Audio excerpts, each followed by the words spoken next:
yo recuerdo que pagábamos por jugar. Claro. ¿No? Te llevaban a la escuelita, la mejor escuelita de Girona, la Peña Buenos Aires. Luego estaba en Vilubí, que era el mejor equipo, tanto por contrato cuando cumplen 18 y los niños vuelan porque quieren irse también y les llama. Era que cuando cumplías 18 no era un cambio drástico, era, ¿no? O sea, todo el mundo juega pádel, pero qué tan profesionalizado está. Claro. En este país. Es un deporte muy completo, también muy caro, ¿eh? No, ¿cómo claro, quieres? Claro. Si eres jefe dueño de una franquicia de barberías, o sea, ¿cómo tratas a tus trabajadores? ¿Cómo quieres que te traten? ¿Cómo te tratan también en Televisa mis jefes? Arréglate la boca. O sea, ve con el dentista, tal. Ve tranquilo, tal. Y llegó con un Suzuki Swift. No, muy bien, ya. Y luego ya 3 meses después se compró un Mini. No tenía ningún futuro y tomé muy, muy malas decisiones en ese sentido y me acabé precipitando allí. Y era una inversión obviamente muy costosa, pero... Bueno.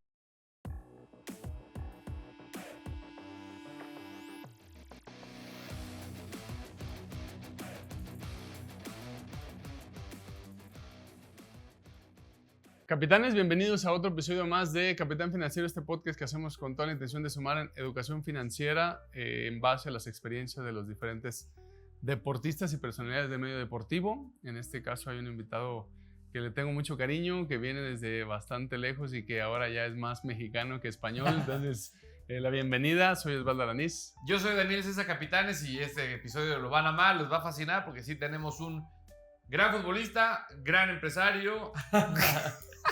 Bueno, y hoy también en una parte que a todos nos está gustando mucho, nos gusta ver todo lo que ha crecido en la Kings League. Bienvenido, Marc Rosas, a Capitán Financiero. Un de gusto. verdad, qué gusto. Hermano, a ver qué voy a aprender yo de ustedes, ¿eh? No. Creo que les puedo enseñar yo. Mucho que sumar, un honor porque digo, compartimos cancha y fue una experiencia bien padre, pero más aparte de eso, el tener a alguien sentado aquí con todo el tiempo tan ocupado que tiene, con todas las responsabilidades, con toda la agenda que trae, nos contaba lo que tiene de viajes, de cosas, y de verdad, gracias por estar aquí, porque es mucho valor el que hayas estado ahí sentado aquí sumándonos, y dos, el tener una personalidad como Marc que no es fácil, si nos pone a contar los jugadores con los que ha estado, con los que jugó, con me los que están poniendo debutó. la vara muy alta. No, es que... Porque me están vendiendo como si, no, empecemos ya porque... No, a ver, ¿con quién jugaste? ¿Con quién debutaste? ¿Quién estaba en el equipo que debutaste? No digas el equipo que es. A ver, ¿con quién jugué? ¿Con quién jugaste cuando debutaste? ¿Con quién entrené, sobre todo? No más que jugar. Bueno, pues debutó entrando por Iniesta. Nada más. En Copa del Rey, y en Champions por Xavi. Con esos, ¿no? Con esos, para que vean. Por eso digo, para mí es un honor y un placer y tenerlo aquí. Siempre que lo veo, me lo he encontrado un par de veces. Estamos en el medio y es un gusto y verlo tan exitoso y logrando cosas, familiar, de todo lo que ha ido poder lograr Marc. Entonces, gracias por estar aquí, hermano. Platicaremos, te vamos dando. Un placer. Pero reitero, esto es un honor tenerte aquí. Entonces, vamos a darle. Pero qué locura, ¿no? Debutar por Iniesta y por Xavi. No, imagínate. ¿Tú por quién? ¿O titular? ¿Tu primer partido? No, por el Cheto debuté, Leaño. por O sea, que no es poco. No, sí. Pero sí entraste por él, ¿no? Entré por... Ay, no me acuerdo quién fue. La verdad no me acuerdo quién fue. No, entré por alguien adelante porque íbamos ganando 2-1 con América, estadio cerrado en el Azteca. No, hombre, nos metimos ahí, metieron a mí para defender y vámonos. Sí. Entré creo que por Freddy Vadeiro, alguien así, Lili, Paraguay o Lili. Sí. Qué gozada. Yo en el fútbol 7 nada más. Oye, pero qué padre. Y siempre iniciamos, querido Marc, con un poquito regresarnos a los inicios. ¿Cómo es? A ver, para que la gente tenga el contexto, pues tú vienes de España y demás. ¿Cómo es ese acercamiento financiero que tuviste en casa? Papá trabajaba, mamá era administradora. ¿Cómo es ese primer inicio con las finanzas? Papás separados desde que yo tengo 1 año. Ajá, y lo pongo en contexto porque después a lo largo de mi vida tiene bastante relevancia, bastante importancia.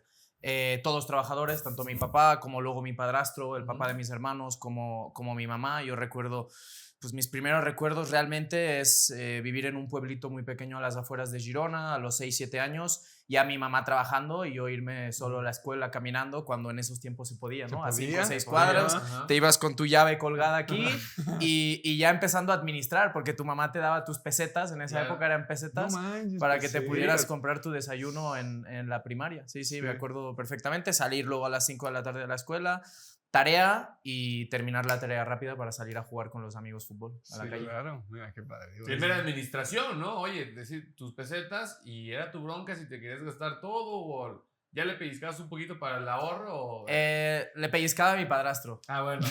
Mi mamá era esto y yo, oye, dame un poco más. No. Y te soltaban algo más, pero Sí. estamos hablando de para comprarte un Tenías- croissant o un Sí, era sándwich en con esa época dulce, eran claro. 10, 20 claro. pesetas, no era mucho Sí. más que eso, ¿eh? Sí, qué padre la experiencia, ¿no? De diferente cultura, ¿no? Aquí en México, difícil decir a un niño, te vas a ir caminando a esa edad. La cultura que tiene Que el fue un español, que shock está también. mejor. Sí, sí, a nivel cultural, Sí, obviamente, ¿no? Y sí, obviamente, y hoy que somos sí. papás, o sea, ni me pasa No, por la cabeza. imposible. Hoy mi hijo va a cumplir 12 años, Bruno, y no me imagino que él hoy a los 12, cuando yo estoy hablando que Claro. tenía 6, 7 años, me iba con mi llave, ¿no? Y luego entraba solo a la casa sin que hubiera nadie. Pero también nos tocó, soy del 88, en el 2000 hay el cambio de la peseta al euro. Ajá. Con 12 años también, ¿no? Aceptar eso Sí, de sí. uy, calcular y claro, ahora calcular no te cuesta, 166 pesetas, recuerdo, eran un euro, ¿no? Y empezamos a cambiar. Luego ya, mira, con 19, 20 años me voy a Francia y ya es Sí. euro, pero luego me voy al Reino Unido y es libra y Este, cambiar, ¿no? Todo el día, Sí, sí, sí, Pero sí. con 12 años no fue tan Sí, sencillo y en la sí, escuela claro. recuerdo que hacían mucho hincapié en eso. Sí, porque aquí tuvimos un cambio, pero antes en la época de mis papás, pero de peso al nuevo peso, pero no se compara, o sea, no hay Bueno, un aquí, euro pero a aquí está peseta. siempre la facilidad del dólar, ¿no? Del dólar. Con la Sí, cercanía sí. y que todo lo dolarizamos Sí. realmente. Sí. Y hoy, pues, volviendo a hablar de Bruno, él sabe perfectamente, esto cuesta tantos dólares. Y yo, Ajá. ¡Ah, qué rico! Sí. Sí, sí, sí, sí. Sí, entonces arrancas ahí con esa cultura del papás que trabajaban, que mucho creo que en España y cada vez más en México, pero antes en México sí era mamá en casa, yo me Sí. incluyo, mi mamá era en casa y era muy difícil que una mamá trabajara, que siempre el papá y todo. Creo que en Europa es más la Sí. cultura de los dos trabajamos y le damos y los hijos están seguros yendo a la escuela y los vemos después. Entonces sí, eso cambia un poquito. desde los 9 meses en la guardería. Así que ahí te sueltan cuando la mamá ya ve que bueno, relativamente ya vas creciendo Estable. y te pueden dejar encargado con alguien más y habitualmente te acabas criando con los abuelos. Esa es la realidad, porque sí, papás y Están mamás trabajando. trabajan. Fíjate cómo la cultura cambia en esos aspectos. Es un hecho. Y por eso también es tan tienes tanta forma, o sea, se abren tanto al mundo y son más independientes en algunos puntos. En México, al menos la cultura latina, un poquito más arraigados a familia, un poquito más, o sea, más apegados, un poquito hasta poder salir del país, hasta aventurarte a irte a España a jugar o a irte a otra liga que es un poquito más soledad, más diferentes, no tienes a quien te está lavando, ¿no? Entonces el mexicano tiende a ser más arraigado a sus... Bueno, es que yéndonos al ámbito futbolístico, y es algo que siempre analizamos, hablamos de la adaptación. Ujú. En Europa no se habla de adaptación. Si te vas a Francia, si te vas a Inglaterra, si te vas a los argentinos mismos, ¿cuántos argentinos no hay regados por todo el mundo jugando no solo en primera división en el Manchester City, que es los que más llaman la atención, sino claro. en todas las categorías Muchísimo. del mundo, ¿no? Y no se habla de adaptación y de extrañar. Y pues, es que unas quesadillas te las puedes hacer en cualquier lugar del mundo. Claro, sí. Sí. Y más ahorita con la ¿No? globalización, pero sí, cierto. Sí, ¿O te cierto. hacías quesadillas tú en Oviedo? No conseguía, ¿No? ¿no? Pero no, yo fui a disfrutar, o sea, parte de lo que dice la adaptación es como vas a querer vivir la vida de allá, no vas a disfrutar. Vas a estar, tú vinieras aquí, quieres todos los días comer comida española, pues vas a sufrir, ¿me entiendes? Porque no va a ser lo mismo, ¿no? Entonces, vamos, me adapto, me empieza a gustar lo de aquí, empiezo a adaptar. Fui a la India y a cómele a la comidita así medio sucia y pues medio ahí tratas de donde sea más limpio, pero te adaptas. Creo que es lo que al mexicano le cuesta mucho. La mimetización, de llegar al entorno al que llegues y adaptarte perfectamente a las costumbres, a la cultura y aprender también, que creo que eso es lo que nos enriquece más. Sí. O sea, si a mí me dicen a lo largo de mi carrera, ¿con qué te quedas? Pues me quedo con las experiencias que he vivido en cada país, el poder aprender idiomas, el poder conocer gente y culturas totalmente diferentes, y luego por eso seguramente acabo llegando ya con 24 años, que para la vida eres muy joven, pero ya llevaba muchas vueltas, ya venía de España, donde me crié, de Francia, de Escocia, de Rusia, y llego a México y por eso dije, aquí me quedo. Haber vivido en todo eso, Dani, a los 24 años. Cuando algunos no ¿Qué se estabas quieren haciendo de independizar, 24? ¿no? Por eso me veo tan correteado y tan vivido. Tengo 37 solo, ¿eh? Ojo. No, hermano, te conservas muy De bien. hecho, en aparte. México hay un mal que no tienen en ningún otro país, difícil de explicar, que es el mal del jamaicón, ¿no? La persona esta que se regresó de una concentración de un mundial, Jamaicón Villegas. del jamaicón Villegas, por Correcto. supuesto, que se regresó porque extrañaba la comida de su mamá, ¿no? Sí. Sí, y Pálido, no tan así que pase tan exagerado, pero sí pasa que el mexicano no aguanta en Europa o en diferentes lugares. Entonces, bueno, digo, hablando de fútbol. Fíjate, Pero hasta el mal del regresando. Jamaicón Villegas, ya sabes, si eres más mexicano que... No, Max, que ¿sabes? Son casi 14 años ya aquí. Sí. ¿No? Y luego muchos me dicen también, y a veces en tono de burla, porque así como lo hemos hecho con los Carlos Vela, Guardado, Héctor Herrera, cuando van allá y hablan claro. como españoles y no sé qué, y el mismo Hugo Sánchez, ¿no? Que nos burlamos del también. macho, pues es que primero yo soy catalano parlante, mi entorno siempre ha sido catalán, mi único contacto desde que me voy a Francia con mi familia es en catalán, y mi entorno nunca ha sido español de España en ninguno de estos países. Sí. Cuando llego a Torreón, además en el vestidor con estos, que Julián Álvarez, que no sé qué, te haces más mexicano, o te haces o te hacen. Claro. Sí. Y No, familia y todo. O sea, no, eres un camaleón, se ha adaptado a todo. Se ha adaptado a la televisión y le ha hecho fenomenalmente. Se adaptó al fútbol, se adaptó a tantos países. O sea, realmente lo tienes tú en la sangre también, que es una personalidad que aparte de por ser tu cultura, pues tú lo tienes en la sangre y te adaptas a donde vas. Entonces, bueno, hablando de eso y regresando al tema de dinero, ¿cuándo es cuando Marc empieza a percibir ya cantidad de dinero? Por todos los países que fuiste, me imagino que ya percibías, pero tu primer salario empiezas a pagarte ya en Barcelona en las fuerzas básicas. A los 13 años, cuando 13 llego a la años. Masía, Ok. primero jugaba, al contrario. Yo recuerdo que pagábamos por jugar. Claro. ¿No? Te llevaban a la escuelita, la Sí. mejor escuelita de Girona, la Peña Monsaires. Luego estaba en Vilubí, que era el mejor equipo de la zona y donde me visorean y luego me llevan al Barça. Y cuando llegas al Barça, además de invertir en ti, porque te meten en una residencia en la Masía, donde vives con otros 60 compañeros, donde estudias, donde comes, donde haces tu vida diaria, pues también hay una compensación económica. Recuerdo que era de unos 1.200 euros, sobre todo para el día a día, digamos, pero eso lo administraba mi mamá. Yo recuerdo que era una cuenta abierta a mi nombre, donde el Barça me pagaba mes a mes, pero mi mamá me administraba los fines de semana cuando ellos venían a verme. ¿Por decisión tuya o del Barça? Lo indicaba. Era Es tuya. que con O sea, todos era familiar. así, pero sí recuerdo que algunos compañeros, por ejemplo, en la Masía, ellos ya traían su tarjeta. Ya. ¿No? Y Ya. también yo creo que depende mucho de la posición familiar Sí. de cada uno, ¿no? Sí. Para mí era muy sencillo porque yo estaba en una residencia 24 horas al día, No 24/7, necesitabas mucho. pero mi familia estaba a 2 horas. Entonces claro. los fines de semana venían siempre, venían al partido y ahí me dejaban 50 euros, toma, para toda la semana, Claro. o 30, o lo que Sí, fuera. sí. Y lo demás, si era una inversión más para ellos, pues el gasto de venir también, ¿no? Los No, peajes, claro, la güey. gasolina. Todo lo que les tocó el también todo eso, invertirte sí. mucho tiempo. y Eso no sí. fue tanto de ahorro, aunque sí recuerdo que siempre quedaba algo ahí en Sí. esa cuenta, pero sí como a cuentagotas me lo iban administrando y creo que eso también de alguna forma me fue inconscientemente, Sí. porque no lo administraba yo, pero inconscientemente sí yo tenía esos 30 euros que sabía que durante toda la semana tenía que vivir con eso. Si te hubieras tenido 500, pues a lo mejor hubieras sin No, organizarte a un ver, poco tampoco- más. tampoco No y- tienes tiempo porque estás adentro de la Y Masía. profundizaremos más después, ¿no? En estos temas, pero tampoco soy alguien de gastos, pero lo Ujú. mínimo que podía gastar era cuando nos juntábamos todos ahí, decíamos, vamos al cine hoy, Vamos al cine. ¿no? O algo así, pues ahí tenías tus 20 euros, tus 30, te Ujú. comprabas tus palomitas, Sí, ¿Qué edad Tiene- tenías ahí, Marc? pues 13 años cuando llegó a la 13 Masía. también nomás. 2001. Chiquito. Sí, sí, sí. No manches. De ahí Empiezas a ascender. hasta y los van 18 incrementando. años. Aquí hasta los 18, debutas. Sí, yo recuerdo que mi primer contrato profesional lo firmo a los 16, porque en esa época había bastante salida de talento, ¿no? Fuga de talento en el caso de Cesc Fábregas, que se lo lleva al Arsenal Ajá, con claro. 15. Claro. Gerard Piqué se va al Manchester United, Fran Mérida otro se va al Arsenal, o sea, para evitar eso lo que hacía el Barça era agarrar a Mucho los chico. 4 o 5 mejores de cada categoría y ya les hacían contrato Sí. profesional, de alguna forma era la apuesta Ujú. que ellos hacían, y ahí ya sí te subían un poco más el sueldo, tampoco era nada exagerado, sí, pero igual de era los bien. 1.200 pasaba a 2.000 euros hasta Claro, que claro. cumplías los 18, y ahí sí ya recuerdo firmar mi primer contrato con el primer equipo del Barça. ¿Qué estás hablando? Son 2.000 euros, pero estás hablando de ¿qué año era? El 2000. 2005, 2005, 2006, ajá. sí, 2004 a los 2000 16. dólares, o sea, no era cualquier cosa tampoco. O Sí. sea, dices, me daban 50 para el cine, imagínate para cuánto te alcanzaba con 2.000 euros. O sea, no es Sí, un sí, sueldo hay que de lo que es un dimensionar. futbolista, pero ya para un niño y para esa edad Sí, no, es no. muy bueno. O sea, Y, alto.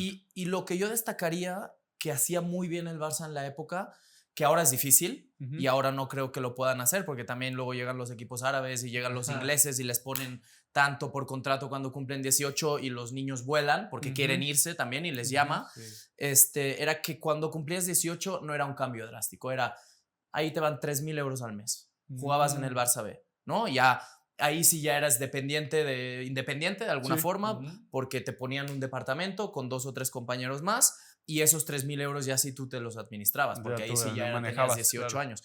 Y lo que sí era un punto diferencial era, si juegas en el primer equipo, nada más participar un partido te metían 15,000 euros más o 12,000 euros más, no recuerdo. Pero ahí sí era más por objetivo. Claro, ¿no? Entonces era mucho más meritocracia de lo que, ya debutó, pum, ¿qué es lo que está pasando hoy con muchos equipos? Le voy a meter 1,000,000 de euros, 1,000,000 de dólares o 1,000,000 de pesos o lo que sea. Y ahí, volviendo a nuestro querido fútbol mexicano, es cuando luego hablamos del perder el piso un poco, ¿no? A los 18, 19 años con esas cantidades exorbitantes. Sí, que pierdes el hambre, pierdes el piso y ya no es lo mismo que hacía a los 17 que se quería comer el mundo, sí, totalmente. ¿Te llegó a pasar, Marc, en esa disyuntiva de decir, bueno, pues ya te pones tu departamento, pero eres más libre, ya no tienes las reglas de la Masía, me imagino que ya tienes más libertades para tomar buenas o malas decisiones? ¿Te llegó a pasar de que con un ingreso mayor y esa libertad llegaste a perder piso, tomar malas decisiones, o estabas muy enfocado? Económicas no. Económicas no. Sí, no estaba en la Masía y no tenía... no vivía encerrado, digamos, pero comía, desayunaba y cenaba en la Masía, ¿no? Porque también buscas tu comodidad y tu facilidad. Vas a entrenar en las mañanas, estudias por las tardes y intentas organizarte un poco la semana. Sí, obviamente con un poco más de libertad, y es imposible no perder el piso. Sí, es absolutamente imposible. Lo comentaba el anterior invitado, Lugo, decía, el que te diga que no está mintiendo. Es que no fue futbolista. Tienes 18 años. A esa edad. Tú llegas aquí, cualquier jugador que esté ahora de la sub-20 viviendo en este edificio, de Pumas, de Cruz Azul, del que sea. Cuando juegan la sub-20, la sub-23, nadie lo conoce. Debuta en primera división, juega 2, 3 partidos, ya lo va a conocer el del ballet, el otro, el del Oxxo, el de la esquina y y es normal. Y es normal porque no estamos preparados para la vida, para ese reconocimiento a los 18 años. Somos unos niños. Y es imposible no perder el piso. El tema es cómo estás rodeado, cómo estás protegido también, quién es el que al lado te dice... Tranquilo, ándale, claro, tranquilo, que ahí siempre está la mamá, el papá, el representante, el hermano mayor, o que te puede llegar a frenar, o en los otros casos que es todo lo contrario, ¿no? Los amigotes que te vuelan más, ¿no? Sí, que te potencian lo malo o te potencian en tu caso, lo bueno. Tu mamá, papá, padrastro, ¿quién te decía, oye, tranquilo, o sea, sí? Yo creo que mi papá, por la relación que hemos ido teniendo siempre presente, pero obviamente no viviendo en el día a día, se acabó convirtiendo en mi mejor amigo, ¿no? En el de las confidencias, en el de los buenos consejos, sin meterse tampoco, porque es un tipo muy afable, muy tranquilo, sin ser regañón, digamos, claro, pero consejos así de sí. Mi mamá es la... Mi mamá es la dura.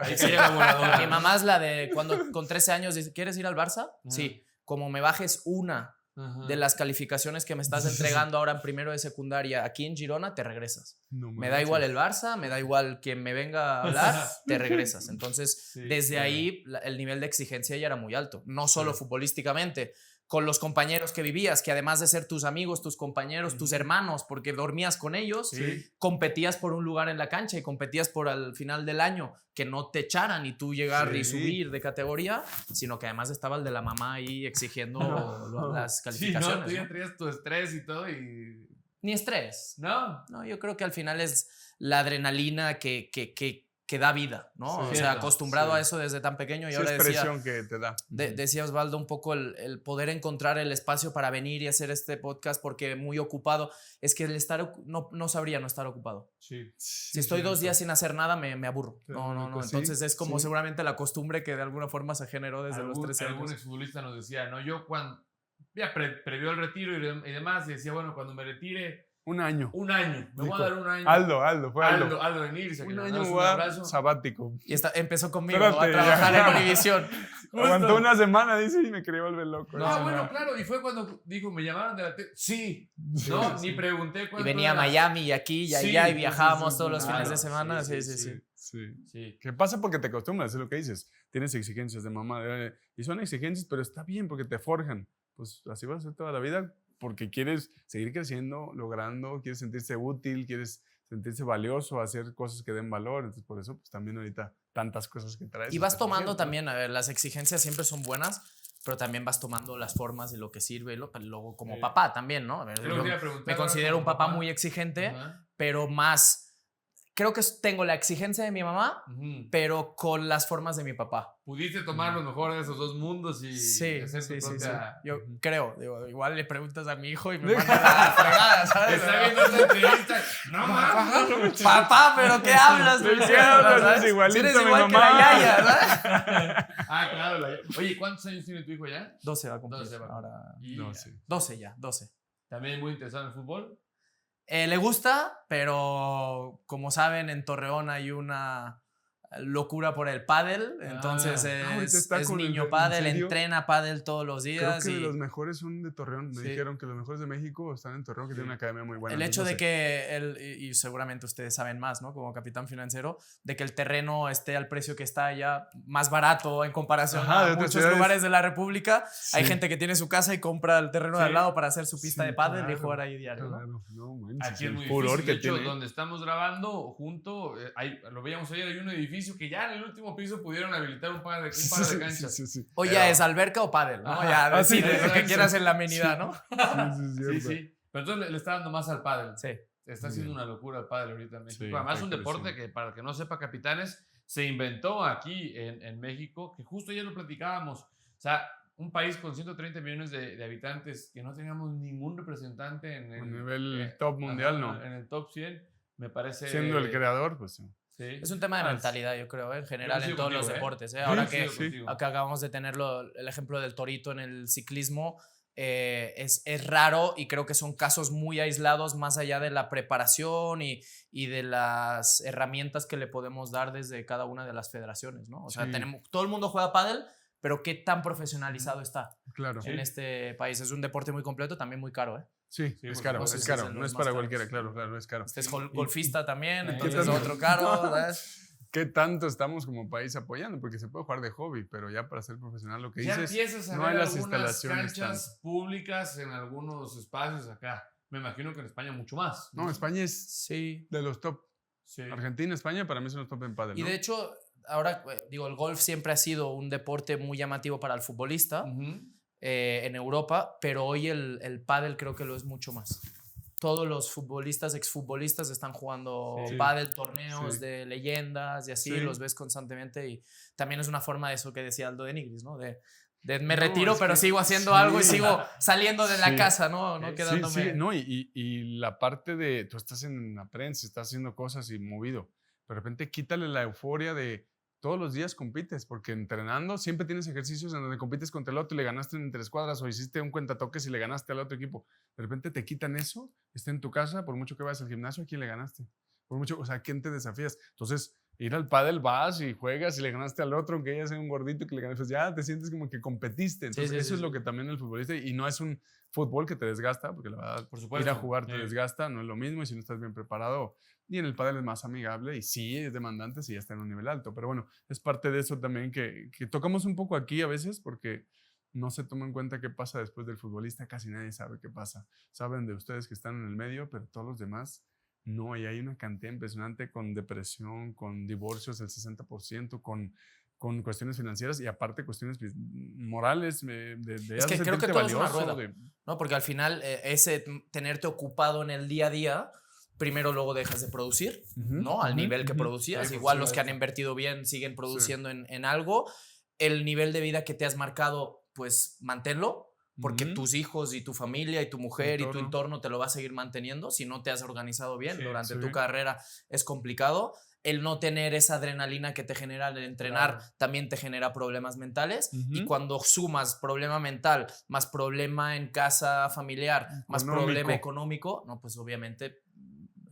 Hay muchos que acaban cayendo adicciones, depresiones, prostitución, digo, porque al final es como empiezas a encontrar cosas que te den ese alivio que tenías con esa adrenalina, con que ya no te piden la misma foto, con que ya no te sientes tan valioso, con que sí, totalmente. Y va de la mano, como decimos ahorita, queremos nosotros llegar por el tema de educación financiera porque es una de las aristas. Claro que también ojalá que trabajemos como deportistas en qué más vas a hacer a la par del fútbol. ¿Qué más vas a hacer para lo que viene de tu vida? Pero bueno, eso ya es otro tema un poquito más complejo. Sí, porque todos nos vamos a la fase, ser entrenador. O ser... No todos estamos capacitados para hacerlo. Imagínate cuántos futbolistas terminan carreras cada año y cuántos espacios hay. En México hay 18 sillas. Y estamos hablando de futbolista profesional. El futbolista, ajá, Porque claro, volviendo a claro. la época de la Masía, yo siempre, es una anécdota que cuento, Ajá. en los 6 años que yo estuve en formación, bueno, desde los 13 hasta los 18 que debuto, 5 y medio, pero luego me mantengo en el Barça B y estoy a caballo de Barça B y primer equipo, tuve a miles de jugadores mejores que yo como compañeros. Muchísimo más. Futbolistas en cuanto a calidad, talento natural, condiciones físicas. No todo es lo futbolístico, físico, ¿no? claro. O sea, hay un tema mental, hay un Muy. tema de inteligencia, hay un tema de que te llegue la oportunidad en ese momento, ¿no? Sí. ¿Y qué haces con todos esos futbolistas que a los 16 años apuntaban ser cracks mundiales y que a los 18 ya los cortan? Sí. Pues también ellos necesitan cierta preparación en ese camino, ¿no? No Sí, solo la sí, preparación sí. del profesional hasta qué hará con los muchos millones que ganó, ¿no? O bendita preocupación eso. Sí, sí, ¿no? sí, Los sí. demás, que con 16 años se quedan cortados y no tienen la posibilidad de ganar todos esos millones que Sí, los profesionales sí. Sí, Esa totalmente. es complicada también. Es una parte que tampoco se preocupan los clubes, que lo entiendo porque no lo van a hacer, a lo mejor ojalá que después cada vez lo hagan más, pero que el club no se va a preocupar por ese que no le fue bien, porque él quiere ganar y la gente se va a preocupar porque gane. Es entendible, porque no te acompañan con un tema psicología para rendir, pero no psicología de Algunos la sí. vida. Claro, Algunos sí ya lo trabajan. Cada y por vez ejemplo, más. estuvimos en Santos y creo que cada vez más. el grupo, más allá de los resultados, creo que trabaja muy bien en esa línea y por eso Ujú. trajeron muchas cosas también de Europa, de España y Ujú. mucha mentalidad. Y yo sé que es un cliché, pero siempre se dice, no, es que no dejen los estudios de lado. Es que es una realidad. Porque el fútbol, un día estás y el otro día no estás. Y yo, si seguramente no hubiera estudiado, hoy hablo por los codos y no me callo. Y en esta entrevista no sé cómo la van a editar, pero en la televisión me pasa lo mismo. Pero también necesitas cierta noción y cierto léxico y cierta cultura y cierta preparación Es preparación. por si el día de mañana quieres trabajar en la tele. Claro. No solo haber sido exfutbolista y plantarte enfrente de una cámara y decir, ah, sí, qué buen gol. O sea, necesitas aportar algo más. Y eso son de los cimientos que de alguna forma vas fomentando cuando vas estudiando a la par de que vas entrenando y preparándote. Y a ti te dio en el tema prensa porque te preparaste, porque te gustó, porque fuiste haciendo cosas, porque te entrevistaban y sabías cómo hablar. Habrá otro que diga, a mí no me gusta eso, pero me gusta mecánica. Pues a ver, empieza a investigar de eso. A ver, me gusta otro tema, otro ámbito, me gusta el tema de negocios. Pues entonces, prepárate para eso. O sea, es cualquier ámbito de la vida aplica en eso. Si vas a irte a la locución, pues dale. Si vas a ser entrenador, pues ponte a analizar partidos, ponte a ver tu entrenamiento, cómo trabaja tu entrenador, o sea, y es algo que no hacemos los futbolistas porque pensamos que el dinero nos va a durar eternamente y que aparte solamente es dinero, y no es dinero. Como dices, es sentirte valioso, es sí una parte del dinero, pero a veces tienes dinero y estar ahí ya sin nada que hacer, es como, no te va a llenar, o sea, te va a dar un vacío que dices, ¿y ahora qué hago? 40 años de mi vida. Dices sentirte valioso. Para mí es, yo lo explico como sentirse realizado. En lo que hagas en la vida. Me gusta ese concepto. Sí, sentirte realizado como papá, ¿no? Sí. Que todos tendremos nuestros errores, pero que tú sepas que estás intentando aportar todo lo que has ido recogiendo de alguna forma, lo bien que te educó tu papá en una cosa, lo mal que te educó tu papá, lo que tú vas descartando y lo que vas aprendiendo y lo que vas informándote también como exfutbolista. ¿No? ¿Qué tanto puedes aportar como exfutbolista, como ahora trabajando en los medios, como empresario, como jefe, ¿no? ¿Cómo quieres? Claro, si eres jefe, dueño de una franquicia de barberías, o sea, ¿cómo tratas a tus trabajadores? ¿Cómo quieres que te traten? ¿Cómo te tratan también en Televisa mis jefes? Pues aprende de ahí para luego tratar también, ¿no? O sea, sentirte un poco realizado en absolutamente todo lo que y aprender lo que dices ahorita se me hace bien interesante. Eres dueño de unas barberías. Lo que has sido, llevas años con ellas y ahí vas y sigues creciendo y sigues haciendo. Pero tienes jefes que te están liderando en tema de Televisa. Entonces ves cosas que deben ser buenas y malas. ¿Cómo lo aplicas tú allá? Porque si no vas a repetir el patrón y a ti te tratan mal y no te exigen, ¿cómo vas a aplicarlo allá? ¿Vas a exigir? ¿O vas a motivar? ¿O vas a, oye, sí hay que corregir, sí hay que hacer, pero vamos avanzando? O sea, ¿cómo lleva la línea en base a lo que te pasa? Pues eso también es de analizar y no dejarte guiar nada más por... Pues así es la vida y pues a mí me regañaron, yo voy a regañar. Sí. Pasa mucho. Yo justo te iba a preguntar, hablas mucho de preparación. Entiendo que tu retiro a lo mejor te llega un poco antes de lo que tú esperabas. 29 años. 29 años, muy chico. A ver, muy chico, Marco. Después de haber recorrido mucho ya, porque también empezaste muy joven, entonces tu vida futbolística fue, yo te diría, mucho más grande. ¿Cuánto es la estadística de un futbolista? 6 años. 6 años. O sea, sí, fueron 11. El doble de la media. ¿Te veías? 6 años. 6 años es la media, sí. No la media. Sí, porque entran ahí los que debutaron y que al año se fueron y entran los tenemos que un 15, los 20 que años. 20 años Sí, tenemos un Conejo Pérez, ¿no? Pero también tenemos es el promedio. Es el promedio. Sí. ¿Te preparaste para en algún momento llegar a la televisión, a los medios? ¿Ya estabas como empresario en ese entonces? ¿Cómo te visualizabas después del fútbol? Yo cuando termino el bachillerato en Barcelona quería estudiar periodismo. O sea, ¿siempre te gustó? Siempre, Sí. siempre. Nosotros tenemos una cultura ahí muy marcada de la tertulia de radio. Ajá. Yo recuerdo desde pequeño, inculcada por mi papá sobre todo, pero ir en el coche y escuchar el carrusel deportivo todos los partidos del domingo, ¿no? En la radio que te iban con, y gol, ¿y tú de quién? No, pues, y al final decía, en el Barça, no sé qué. Y durante la semana también todas las noches había tertulias deportivas. Yo me acuerdo quedarme dormido con mi radio de pilas, muchas veces escuchando el análisis del Barça y lo que opinaban y tal. Siempre me gustó mucho. También creo que hay una capacidad natural a la hora de poder relacionarte y de poder hablar y que fui desarrollando, ¿no? Pero sí, es lo que dice también un poco Osvaldo. A mí algo que me marcó mucho en mi carrera cuando me entrevistaban, y entiendo hoy perfectamente que estoy en los medios, lo difícil que es que un reportero tenga a un futbolista 10 minutos. Sí. Porque igual está 3 meses pidiéndole oye, ponme ya la entrevista con Osvaldo Lanis, ya pónmelo. El día que se lo sientan le dicen, sí, pero tienes 10 minutos. Ahora la vas a entrevistar. ¿Qué hace ese reportero? Está con su lista de preguntas que le va a hacer y ni te está escuchando lo que le estás. Y yo sí, al menos como jugador, pues no tenía ningún problema en si eran 10, 20, 30 minutos en la entrevista, lo que quisiera durar, ¿no? Y creo que también eso, muchos futbolistas no entienden que lo que mejor te vende es la cancha. Pero tú también tienes que venderte un poco más. Por supuesto, se complementa. Cada vez más. Cada vez más somos una empresa. Hoy tengo muchos excompañeros nuestros, incluso no diré nombres, que me dicen, oye, Marc, ¿pero qué no le dices a tu jefe que me inviten a comentar? Y yo, hermano, nunca diste una entrevista. Mi jefe, si yo le digo, me va a decir, no sé ni la voz que tiene. Sí, tal cual, ¿eh? Y es así de injusto, ¿no? Y luego, a ver, no se trata de que quieras vender más de lo que al final, la cancha es la que habla, ¿no? Y la que te pone ahí o no te pone. Pero también hay que saber un poco vender la imagen de uno, y creo que eso es lo que al final me acaba catapultando a la opción o a que me inviten a trabajar en televisión. La tomo yo, la decisión de dejar el fútbol. Yo tenía clarísimo que el fútbol no me iba a dejar. Que yo iba a dejar el fútbol. Siempre lo tenía claro. Lo tenía claro. Yo no iba, porque tampoco físicamente nunca fui un futbolista destacado. No creo que era un futbolista inteligente, que buen jugador, pero que tampoco llegaría al final de mi carrera arrastrándome, porque no me daban las condiciones tampoco, ¿no? Y en un punto complicado de mi vida, yo me estaba separando de la mamá de mi hijo, de la mamá de Bruno. Ahí termino contrato con Cruz Azul, me llegan las típicas ofertas de la India, dice, ¿no? Pues Australia, Turquía, Israel, no sé qué. Y ahí decidí el no irme, porque dije, pues me estoy separando, si me voy a estos países, ¿cuándo voy a ver a mi hijo? Claro. ¿No? Y era una situación difícil, y justo ahí me invitan a trabajar en la tele. Entonces dije, voy a probar. Es algo que me gusta, no a los 29 años, yo igual lo pensaba a los 33, 34, y eso le dije a mi jefe, le dije, pero ponme a trabajar y ya vamos viendo, ¿no? Pensando que igual 6 meses después, que aún existía el Pacto de Caballeros, ya existía el draft y todo eso, igual me llegaba otra oportunidad en México, o la MLS.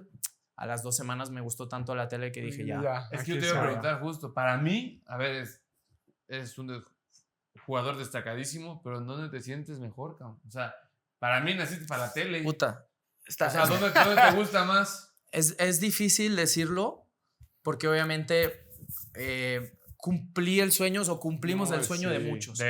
Somos unos afortunados de haber disfrutado carreras pagándonos muy bien, haciendo lo que más nos gusta, que es el fútbol. Y creo que cumplimos el sueño, ¿no? En ese momento, debutar en el Barça y ser futbolista de primera división.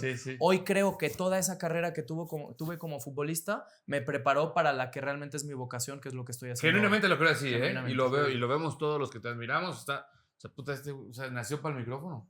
Sí, genuino. Yo lo siento así. Obviamente luego hay gente, y si te metes a Twitter te van a decir que no tengo ni puta idea de lo que hablo y que doy asco. Siempre, pero si a mí me preguntan, mi vocación no es la de futbolista, sino es lo que estoy haciendo ahora. Y tuve la gran suerte de poder prepararme en mi vida y de poder vivir bien y que me pagaran bien y de al final venir a México, porque sin el fútbol no estaría en México yo.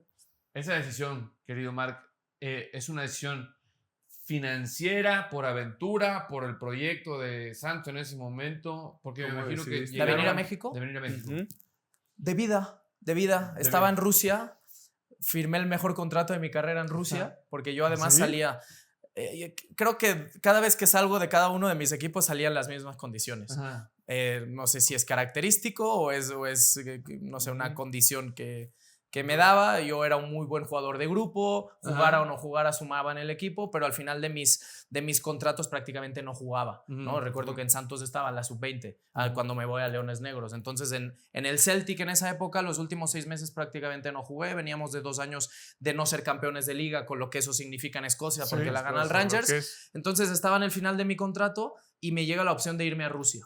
Y me ofrecían 4 años de contrato con el mejor contrato con 23 años y dije... Vámonos. De Escocia a Rusia es el mismo clima, me da igual, ¿sabes? Misma distancia de mi casa de Barcelona, me da igual. Claro. Pero voy y no voy a hablar de cantidades, pero fue muy curioso. Culturalmente el shock fue increíble en Rusia. Diferentísimo, ¿verdad? Un equipo que acababa de subir de segunda división. Primeros 4 partidos, ganamos 3 y empatamos 1. Y todos los pagos bien y tal, no sé qué, pero los premios... Y ya lo voy a decir porque esto ya prescribió y no va a venir Hacienda a buscarme. Los premios bajaba el dueño del equipo con bolsas de basura, así en una mesa en medio del vestidor, y su ayudante, su compinche, empezaba así a repartir dólares. Bueno, con esos dólares que recibí el primer mes, viví todo el año en Rusia. No el primer mes. ¿Por qué? No. Porque nos dejaron de pagar. Ay, cabrón. O sea, Empezaron a ir cabrón, mal y así lo voy a decir, el cabrón venía el viernes y decía, va, si ganan el sábado, les pago lo que les debo. Ganábamos y luego venía el lunes y decía, pues solo están jugando por dinero, no les voy a pagar. 6 meses sin cobrar. 6 meses sin cobrar en Rusia. Obviamente llega un punto en el que pues hablo con mi representante, hablo con mi familia, si hay una opción me voy. O sea, rompo el contrato los 3 años que me quedan, perdono la lana que me deben y adiós, me busco. Y justo ahí los había conocido en Glasgow, en el Celtic, porque el Santos ya estaba empezando a preparar, estaba Pepe Riestra ahí, Arragorri, y justo en esa época, cuando yo estaba en el Celtic, no tenían plaza de extranjero, pero cuando estoy en Rusia me llaman y aparece esa opción y dije, no, México es mi salvación, me voy para Torreón. Fíjate, en ese momento fue una salvación. ¿Seguro? Sin saber lo que era Torreón, ¿eh? Sí, porque llegaste, yo creo que... ¿Qué hice? Te pasó lo que a vos, ¿no? Que dice, y voy llegando en el avión, ¿y qué es esa madre? ¿No? ¿Por qué no hay ni un árbol?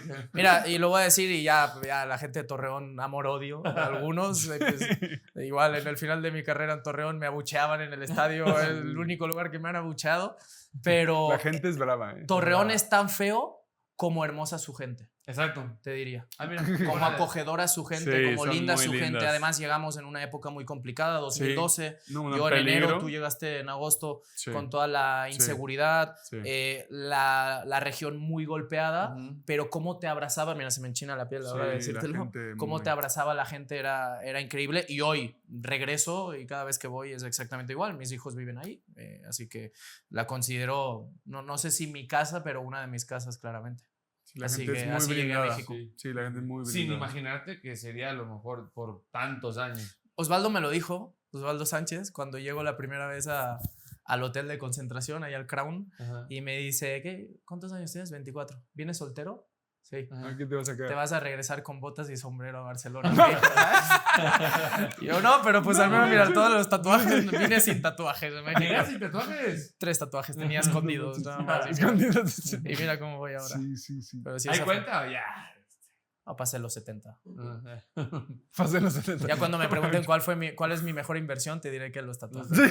La tinta en mi cuerpo. Se te me pasa. ¿Qué empezaste a hacer en tema de inversiones ya que empezaste a percibir bien? Me imagino que cuando saltaste a otro país empezaste a percibir. ¿En qué invertiste? Nunca invertí en nada.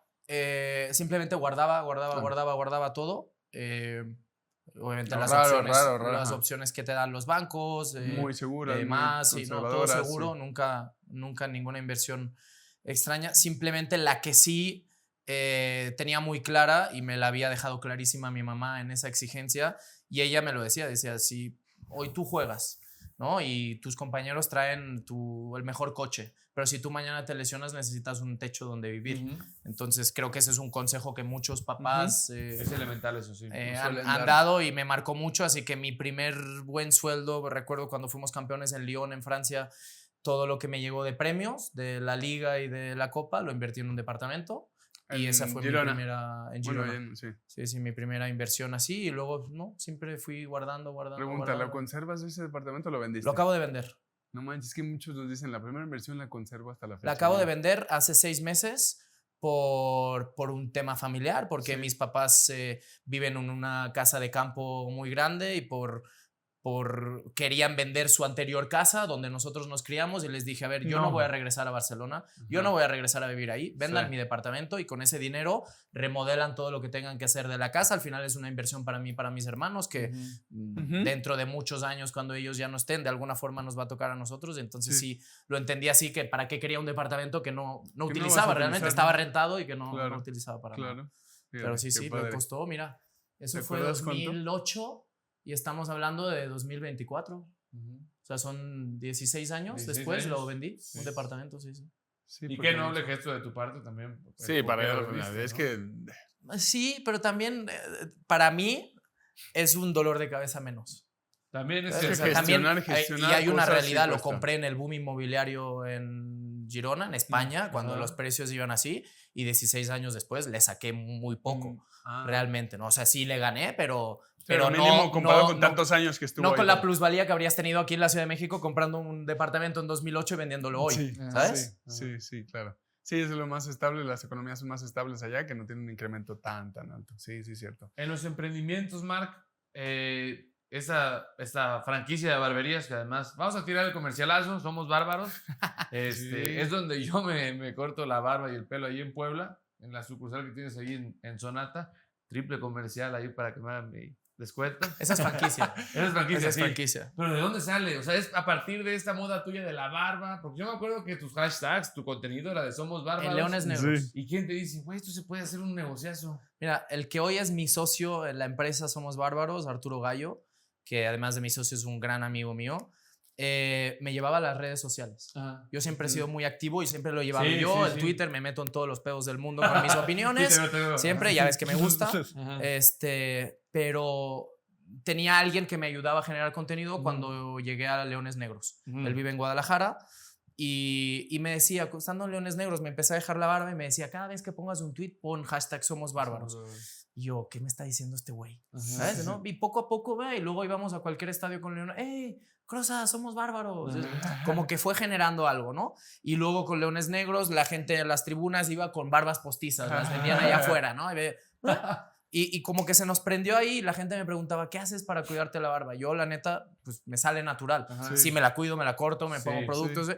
Y a partir de ahí dijimos, pues está la opción de primero generar los productos. Claro. Los productos de cuidado de barba, de crecimiento. También sabemos lo problemático que puede llegar a ser para un hombre, una, que no te salga ya más pelo, que te quedes pelón, y otra, que no te salga barba. Entonces intentar generar también esos productos y luego ya acabamos también abriendo barberías. Hoy de las 12 barberías que tenemos en México, 4 son nuestras, 4 son propiedad nuestra y inversión nuestra, las otras son franquicias, que a mí es lo que más me llamó la atención. Cuando en plena pandemia un seguidor de Instagram, de redes sociales, me escribe y me dice, oye, me gustaría abrir una barbería Somos Bárbaros de su franquicia en Toluca, en Metepec.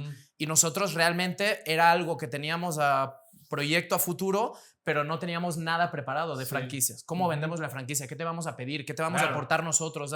Y eso nos puso las pilas así. Hoy seguramente es la franquicia que más vende y que mejor funciona en Metepec, pero ahí nos abrió también un panorama que no teníamos preparado. O sea, fue todo muy orgánico, muy natural como fue creciendo. Y qué padre, porque muchos de los proyectos que realmente tienen valor, te das cuenta que vienen de una idea que ni te esperas y que se va formando con el tiempo. No es como, yo ya pensaba en hacer barberías y luego franquiciar y hacer mis productos y tal. Salió de, déjate la barbita. Cuando lo haces con gusto. Me gustó, lo necesito porque pues, soy alguien que utiliza la barba. Pues entonces puedo ayudar a la gente que quiere tener barba. Y de ahí es porque mira todo lo que se combinan los factores que hemos visto muchas veces. Cuando algo lo haces con gusto, a lo mejor sin tanto deseo de perseguir el dinero. Tú no decías, puta, yo voy a vivir de barberías. No, era lo que te gustaba y demás. Y lo haces con gente valiosa, que conoces y demás, pues creo que los negocios funcionan más. Sí, digo, no sé si es muy presuncioso decir que la primera barbería la hicimos pensando en dónde íbamos a cortarnos nosotros el cabello, ¿no? En Guadalajara, con mi barbero, que yo iba a otra barbería platicando, oye, si ponemos un lugar, o sea, más fantaseando así que nada, nació, ¿no? pues. ¿Sabes? Y luego, la ponemos, está ese local, y en Torreón luego también, que iban la mayoría de jugadores del Santos, y en cada una de las ciudades como ha sido así, y obviamente hoy tengo mucho arraigo en Torreón, porque ahí viven mis hijos. Tengo mucho arraigo en Guadalajara, porque Somos Bárbaros se formó allá. En Vallarta, porque Vallarta para mí es mi paraíso. También tenemos la de allá y la de la Ciudad de México, que son las 4 que son nuestras. Qué padre, qué padre. Y felicidades, porque no es fácil. Y ahorita escuchaba que decías amigo, socio y tal. Una de las cosas importantes que nos han dicho es con quién te vas a asociar, ¿no? Porque ha pasado a muchos que no les funcionan los negocios porque no eligen a una persona buena para asociarse. Entonces, digo, te escucho y digo, refuerza esa idea que tenemos, es asociarte con alguien que sepa, que tenga intención y que sea una buena persona, que vaya acorde a tus valores, porque si no, el negocio es fácil que no funcione. Si haces las cosas bien, puedes durar. ¿Cuánto llevan con las barberías? Pues ya desde el 2019, ¿no? La primera fue en Torreón, 2018, en pleno Mundial de Rusia. Y además ya le sobrevivió la pandemia. Fue muy difícil. Sí. Fue muy difícil la pandemia. Creo que salimos y obviamente le tuvimos que inyectar dinero, sobre todo al tema de las rentas. Sí. Porque la mayoría de las barberías estaban en plazas comerciales cerradas, que no podías abrir, pero que las rentas seguían funcionando. Y algunos dueños de plazas te daban la facilidad, entendían, otros no. Otros te daban plazos, te decían, está bien, no lo pagues ahora, pero lo pagarás cuando vuelvas a abrir y te vamos a subir la renta. Y otros simplemente te decían, esto es lo que tienes firmado y esto es lo que tienes que pagar. Y es muy complicado. Y creo que ahí, lastimosamente para todos los demás, porque esto nos afectó a todos económicamente en todo el mundo, pero hubo muchas barberías que tuvieron que cerrar, muchos negocios que tuvieron que cerrar, y los que se mantuvieron, pues son los que salieron a flote. Lo platicaba con un amigo que tenía una barbería y en pandemia decía, es que de todos los servicios, un barbero que te está cortando aquí el pelo a centímetros y demás, pues en plena pandemia y post pandemia, pues era el servicio que hagas. No, hombre, pues todo el mundo andaba barbón y greñudo. ¿Qué hacíamos en casa? ¿Entrenar? ¿No? Sí. Cocinar. Y pues o te cortabas el pelo, te lo pintabas, o te la dejabas lavar. Ya ves que en Instagram alguien pelando de puta, ya se volvió loco güey. Sí. Servicios complicados. Sí, es cierto. ¿Qué otro segmento exploraste de inversión? ¿O nada más te enfocaste más bien en raíces, en guardar tu dinero? En guardar, y sobre todo hay una persona que también, tenemos en común y que la conoces perfectamente, Eric Canedo, que tuve la suerte, y también lo considero un gran amigo, de mis mejores amigos en México, que cuando llegué a Torreón me presentó un poco algo que me interesaba en la línea que yo de alguna forma hacía, ¿no? Que era el safe, el seguro, el mantener, que además me daba fondo de inversión, que me daba seguro de gastos médicos, seguro de vida, que me protegía en cuanto al futuro, a las universidades de mis hijos, cosas así. Y ahí es prácticamente donde he ido dejando pues, todo lo que he ido generando durante toda la carrera, al menos de futbolista. Sí. Hoy pues, tengo la suerte de seguir generando, y al menos eso, poder tenerlo ahí que te sigue generando. Eso es la gran virtud, y el también lo que creo que tienen que hacer todos los futbolistas, el pensar que el día de mañana, cuando te retires, encontrar algo de lo que puedas seguir generando y no tocar todo lo que has hecho, tu patrimonio como futbolista. Claro, sí, qué importante eso. Que eso es lo ideal, que puedas hacer un plan para poder vivir no de eso que guardaste, sino de lo que estés generando ahora. Sí, claro. No, que bueno, y eso le suma mucho a la gente. Los caminos hay miles, en las finanzas hay muchos caminos, pero cada uno con el que te identifiques. Mar se identificó con guardar dinero siempre y tener tu ahorro, y cuando fuiste a Lyon, fuiste a Rusia, viniste a México, y siempre fue guardar. Y uno de esos instrumentos que te dio en esa conexión, pues los seguros para ti te daban seguridad, te protegían, si pasaba algo te podía dar, estabas respaldado, o sea, muchas cosas que te dan la tranquilidad y te daba para poder estar concentrado en lo que tú tenías que hacer y no estar distraído en otras cosas. De ahí se abren las barberías, de ahí más cosas, pero cada uno tiene su línea y es explorarle y darle y asesorarte de personas que sepan. Entonces, digo, qué padre lo que... Hay cagadas también, ¿eh? No todo es positivo, y hay cagadas por el camino. Ahorita cuando empiecen las preguntas difíciles, pero también hay muchos... yo creo que no hay que quemar etapas. ¿no? Ahora que estaba escuchando la última entrevista y sueños todos tenemos, ¿no? Y el coche favorito y tal. A mí hay una anécdota que me marca muchísimo, que es de 2 de los nombres que vendías, y no es presuntuoso, no quiero ser... pero... Cuando llegas al primer equipo del Barça, hay una marca de carros que te da un coche, ¿no? Ok. Simplemente por estar ahí.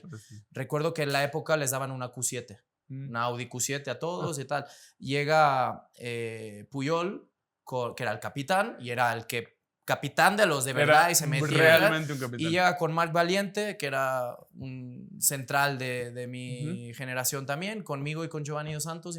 Pues Giovanni tenía 17, no podía ni manejar aún. Y nos dice, a ustedes no les vamos a dar una Q7 porque aún no les toca. Estábamos ahí a caballo entre el primer equipo y Barça B y tal, y no sé qué. Dice, pero les vamos a dar una Audi, una A3. Ya les conseguí y tal. A mí con 18 años, para mí eso Gracias, era... sí, no, fenomenal. Mami, yo no quiero, es más, no quiero la Q7, es demasiado grande para mí, no tengo pareja, no tengo hijos, no tengo nada, ¿no? Y recuerdo que obviamente yo lo tomé con mucha felicidad y además inconscientemente era un sí, estás, pero aún no estás. Pero no ¿sabes? completo. Gánatelo. Sí. ¿No? Y creo que era un mensaje de Puyol muy importante que también consciente o inconscientemente nos estaba dando. Pero terminando el entreno, después de que él nos dijera eso delante de todos, estamos en la regadera, Marc Valiente así bromeando, y aparece Ronaldinho. Y Ronaldinho, como queriéndonos consolar, llega y nos dice, oye, pero entiendan a Puy, ¿por qué tal? Y yo, no, sí, Ronnie, no sé qué. Dice, mira, te voy a poner un ejemplo. Yo cuando estaba en el gremio, me puse como objetivo ganar $1 millón. Dice, gané $1 millón. ¡Pum! Cuando llego a Francia, al Paris Saint-Germain, me puse como objetivo ganar $10 millones. Gané $10 millones. ¡Pum! Conseguí el objetivo. Cuando llego al Barça, me puse como objetivo ganar $100 millones. Dice, y ahora que he ganado $100 millones, ¿qué objetivo me voy a poner? Entonces él nos estaba poniendo el ejemplo de lo que él había vivido para que entendiéramos lo que estaba haciendo Puyol, que estaba muy bien. Hoy tu objetivo es el A3, el Audi A3 que te está dando. Si quieres la Q7, gánatela, ya llegará, tranquilo.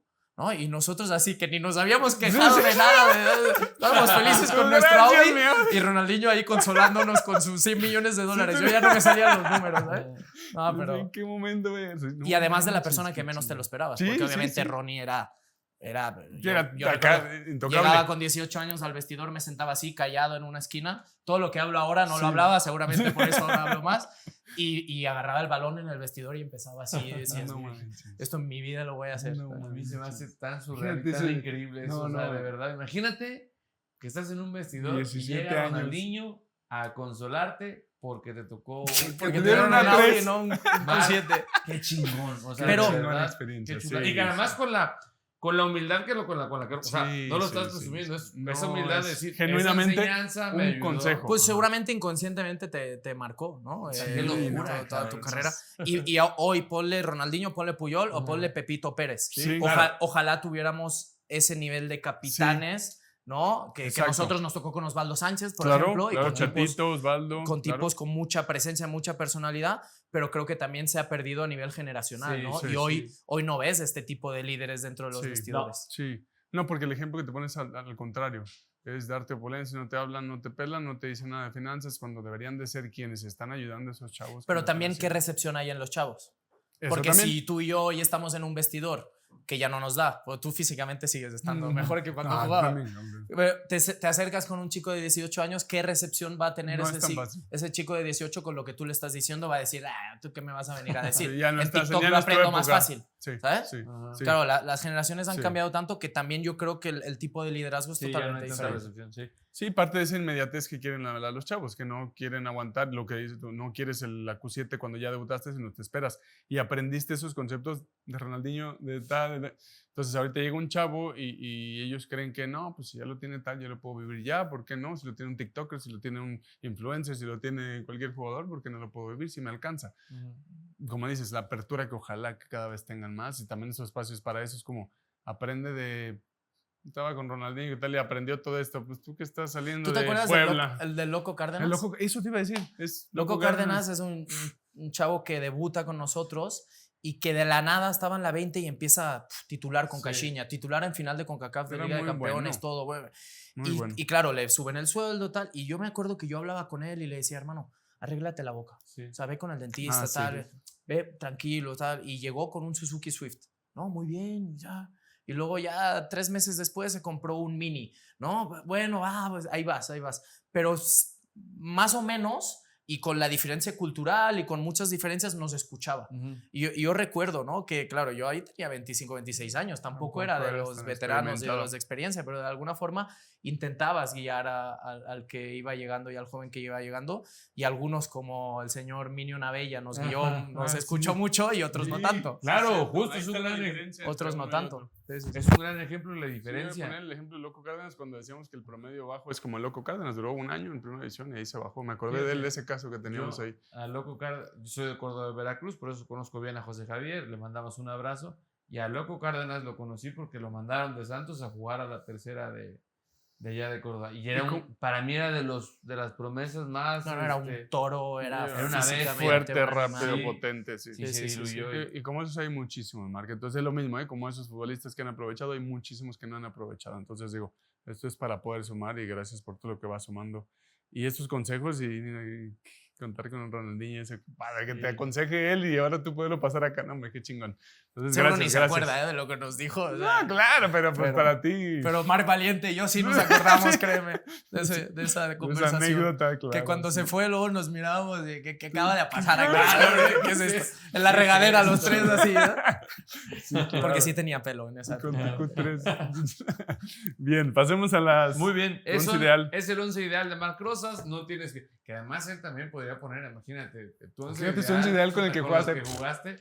Osvaldo Alanís está ahí. Claro. Central, no, espérate. Central zurdo, 100%. Al que más ovacionaba en todos los estadios. Osvaldo.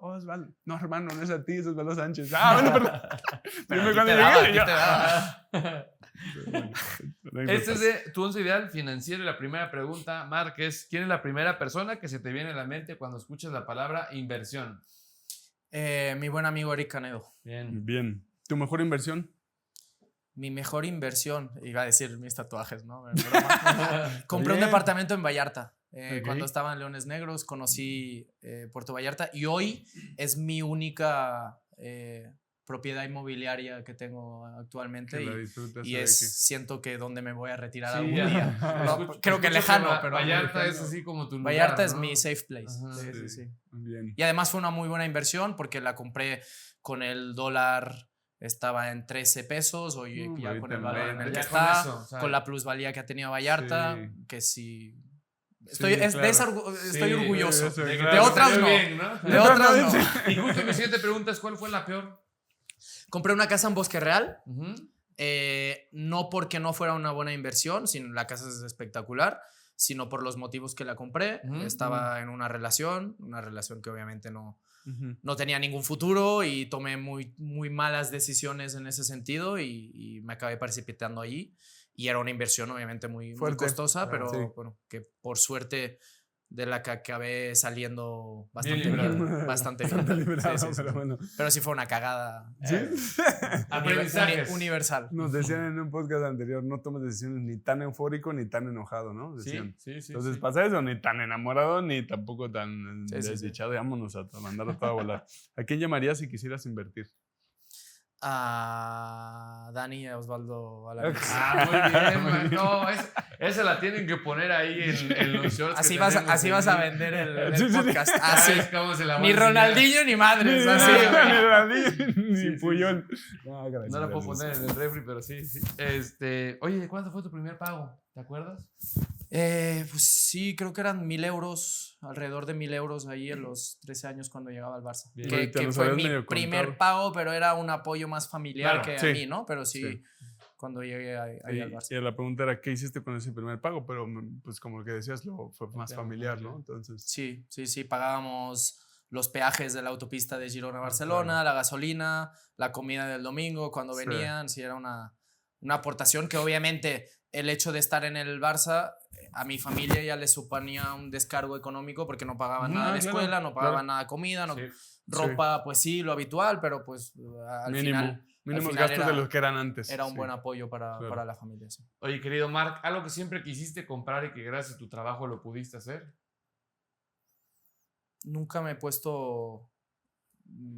nada material, como, o sea, sí, escuchaba a Gerardo Lugo. Me gustan mucho los Porsche, pero siempre he pensado que si con 25 cuando jugaba, o 30, o 35, o 37 ahora tengo un Porsche, ¿a qué aspiraré con 60 años? ¿No? Igual algún día... Mira, me encantó eso. Algún día cuando me retire en Vallarta, igual ahí sí me compro mi Porsche, pero no es algo que tenga un objetivo, no tengo objetivos materiales, soy más de experiencias, ¿no? Y prefiero invertir, y sobre todo mis hijos que no están aquí presencialmente conmigo. Tengo a mi hija en Guadalajara, Aina, tengo a mis hijos en Torreón, a Bruno, a Ivana y a Gael.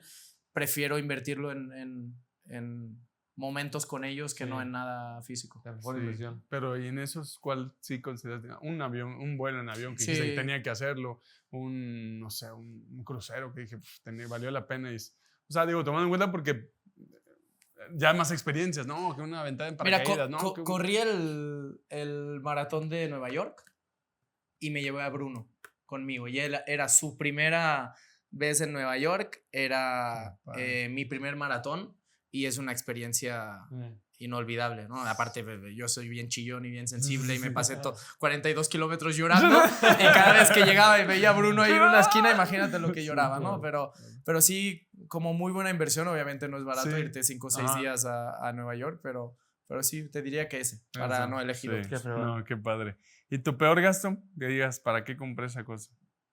Ahí desde nos han hecho tenis, mochila, caballo. Lo estaba pensando carro. y te diré un reloj. Un reloj cuando estaba en el Celtic, le invertía creo que costó 6.000, 7.000 euros, porque mi primo que había sido arquero del Barça, Albert Jurquera, es joyero y siempre llegaba al vestidor y nos vendía a todos y tal, yo no sé qué, y dije, me voy a comprar un reloj.